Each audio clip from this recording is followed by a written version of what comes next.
So talk a little bit, while we're getting started here, about your background. You told me you started out designing B-52... B-2s. B-2s. B-2s. I did B-2s. the original video game. I did the offensive, defensive weapon systems for the B-2 stealth bomber, and that was a lot of fun. Unfortunately, I can't tell you how it works. Then you ended up at Compaq, Yep. and you really ended up at Hewlett-Packard. I did. Your alma mater. Running a big piece of that. Yep. And that was a lot of fun because to this date, it's the largest technology merger that has successfully been done. And you learn a lot when you put 160 countries together at this type of a complexity. And I ended up running services worldwide, which was a tremendous experience. You know, you made me reflect on that. When I joined the company, we were at $0 for computers. And when you were running computers, they were 100 billion. 100 billion. And so you don't have an example of companies going from 0 to $100 billion in the history of world business. No. So now you left HP and you moved to?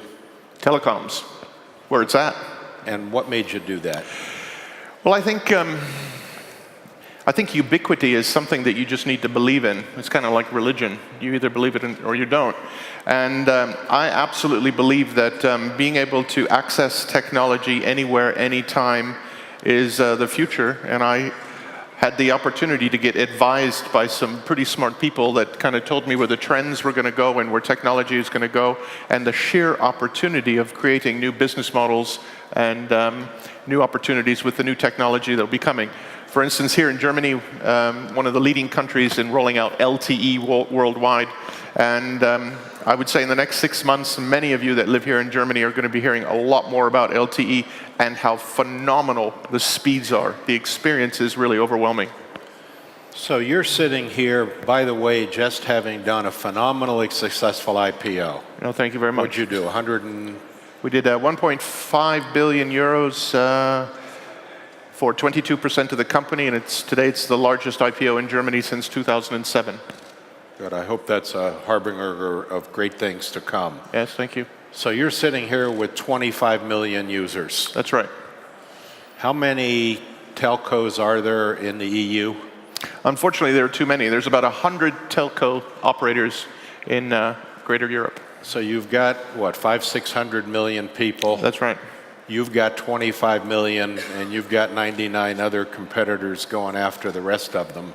And you're focused on Germany, where you've got 3 other serious players here in Germany. Very much so. I mean, there's probably, like everything in the world, you know, there's 4 big car manufacturers, there's 4 big telco providers here in Europe. And I think with the competition that we're seeing from the Silicon Valley, the Facebooks, the Googles, and even the PayPals, they do fantastic products and services. But what they're doing is they're forcing us to look at competition a completely different way. So who used to be my foe perhaps 2-3 years ago is now my friend, or perhaps my business partner. And I think this is the dynamics that's changing in the telco industry. So I told you I was going to ask you a hard question, and it's the following. Since the beginning of time, and I'll define the beginning of time as the beginning of the internet, it started off with the ISPs. I remember in 1993, we did the first internet deal at Axel. It was UUNet, and their vision was to be the Yahoo, Facebook, Google of the world. It didn't happen. None of the ISPs made it. And then we went through the phase where the telcos who owned the customer were going to be the media leaders and the content leaders and the payment leaders. What's changed that gives you a reasonable shot to sit here and tell this audience that this time is different? I think it's a great question, and I think it's the $64 million question. And I think the thing that's changing is our business is changing, our industry is changing. I think our killer app for so many years was voice. And we all know that one day soon, voice will be for free, which means our business model has to change in order to survive. And we will go from telecommunication companies to digital companies. And data is the name of the game. And because of that, I think it's just fundamental. I think the technology, the speeds that are coming, I think the products that are coming, the handsets are really quite attractive. I think we finally got pricing right in Europe. And then last but certainly not least, we are now designing our own products in this area, and I think that's fundamentally the difference. You said something to me when we were having a cup of coffee this morning that I have heard very few telco CEOs say, and you said competition was good. Competition is Talk the name about of the that, game. because the reason that's amazing is the history. You know, AT&T is a regulated company in America. The government set all the rules. They thought about it as a regulated company. Now you're coming in here and saying, I've got competition, and that's making me stronger. Very much so, and the topic of today is mobile payments, mobile wallet, and again, this is the early adopter crowd that's way, way ahead of mass market, and you understand things that mass market is just now getting introduced to. And I think the opportunity of mobile payments, mobile wallets, and all the business models that come off the back of that is going to be phenomenal. The problem is we're at an early stage. And what we need to do is we need to have as much competition as we possibly can so that when we go home, everybody starts talking about this.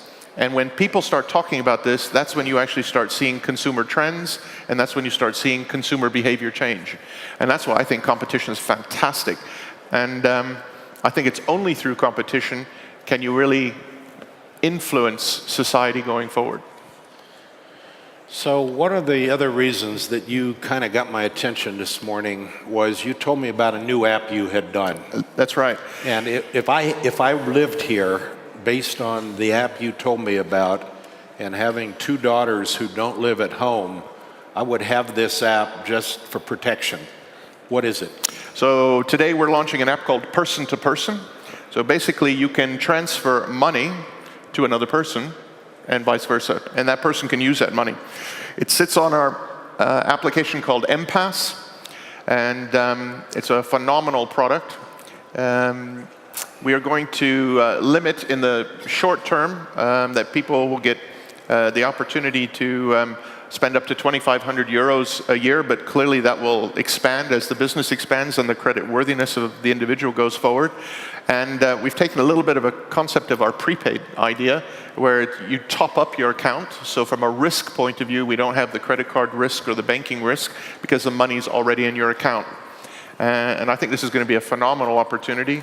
And our user trials with our own customers, we have about 50, 60,000 customers where we try ideas on before we launch it. And it has had phenomenal, phenomenal feedback. So let me understand, are you going to give me 2,500 euros of credit, or do I have to pre-deposit that money? You have to pre-deposit it in. So I pre-deposit that. And you can send it to anybody. Why do I want to do that? Just for the ability to send it? You giving me any interest on that? No interest yet. And what do you think the uptake on that will be? Uptake is... you got 25 million? 25 million customers. So we have about a little bit under 1 million customers that are actually using M-Pass today on a monthly basis. And we think that the uptake on that will be at least 50, 60% in the first year. You've got 1 million people who are doing it. Yep. Already. And remember, it's early days. So Germany, and help me if my numbers are wrong here, I think Germany is still the country in the EU which are the highest users of cash. That's right. By culture. Germans like money, and that's just the end of the story. And they like physical money, and they like to hand it to people, and they like to get something for it. Am I overstating it? Nope, you're being really right. In fact, I have a statistic here. Of all the transactions in Germany, 82% are cash. So this is a very cash-dominant society. A little under 14% bank cards, in other words, debit cards, and only 2% using credit cards. The interesting thing on how we're actually focusing this, of the 25 million customers that we have, they're predominantly young people. The brands that we have in the German market are very, very young affinity. And what we've done is we've looked at our customer base, and again, we've got these fantastic business intelligence and data warehousing tools. They've indicated that 75% of all of our customers are thinking about actually using their mobile phone for payments already. So the thought is already there. And one of the things that we're going to do to help accelerate that is that we're going to use loyalty programs and even different incentives to get people to try it. And I think the interesting piece is that people are really ready and hungry to give it a shot. And that's why I'm pretty confident. So if I'm wrong, I think the median age of the population in Germany is in the high 30s, maybe just close to 40. Do you know what the median age of your 25 million users is? Under 30. So that's the big difference here. You've got the early adopter market. We got the early adopters. Wallets are going to come from the 20-somethings. It will. Yep. As a matter of fact, wallet, if I can make a little prediction, I honestly believe this, and I'm a father of 2 small children, and I can tell you that children that are born today will not have a physical wallet when they are 20 years old. So all of us that are carrying a wallet, children today will go, tell us again why you had one of those. And I think that is an indication of the speed of change that we're going to see in society. You know, and I was very straightforward when I said you come to DLD to learn new things. It's one of the most important things I've learned in the day I've been here, because I actually think you're absolutely right. You know, who would have thought that watches would have disappeared? And if you look in America, which I'm most familiar with, if you see a teenager or a young adult wearing a watch, it's a very, very rare occurrence. And I watch my kids give up watches, and quite frankly, other than when I'm out riding my bike and I want a heart rate monitor or something, or I want a GPS watch, which is almost never, I'm finding a watch to be a pain. And you're saying the wallet is going to go the way of the watch. I do believe that.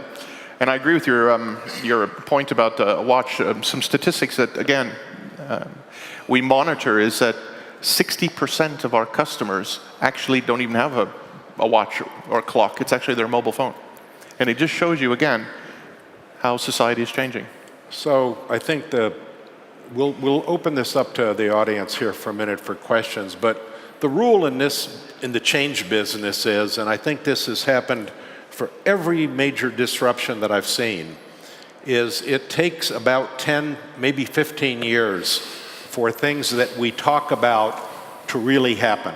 So we sit here and we do forecasts. I'll give you an example, Ethernet, which we all know about. I was involved in a startup that was really the first Ethernet supplier. We went for 10 years talking about we're going to sell 1 million Ethernet chips a year. Didn't happen. And then all of a sudden, Cisco comes out with a router. Everybody needs Ethernet. I'm talking to the CEO at 3Com one day. I said, how many Ethernets were sold last year? He said 100 million. So we're waiting 10 years for a market, and then we get the exponential effect, and it's 10 times bigger than the highest forecast we ever saw. And I could take that curve. It's actually called the Prosper curve, my MIT professor. Where are we in that curve on mobile wallet, and how much longer do we have to go before we see this? So it's a real good question, and it's a crystal ball type answer. I would say we're probably in year 2 of that 10-year, mass market, everybody's kind of got type thing. And I think you're going to see real acceleration probably around 2014, 2015. And the reason why, again, it has a lot to do with new technology that's going to be rolled out worldwide. We're through this inflection point where we're going from 3G to 4G to LTE, and that's going to be happening in the next 3 to 4 years in virtually every country in the world. That will change the speed of your phone that you currently have today from roughly what it does today to 10 to 100 times faster. And it's just a mind-blowing different of experience. And I think what that will do is that will accelerate activities. It will bring convenience back into certain functionalities. And I think that's going to be the name of the game. It's going to be really, really interesting. However, I think the people that are going to survive in that time period are actually starting now. I mean, I think the PayPals of this world, your great firm that we're going to hear about in a second, there's some really, really, really good ideas out there that are going to set the trend for other people to follow. So I'll give you a free one here. What question didn't I ask you this morning that you wish I'd asked you? You asked me all the questions this morning. All right, good. Are there some questions from the audience? We have time for one or two. I just go right in front here.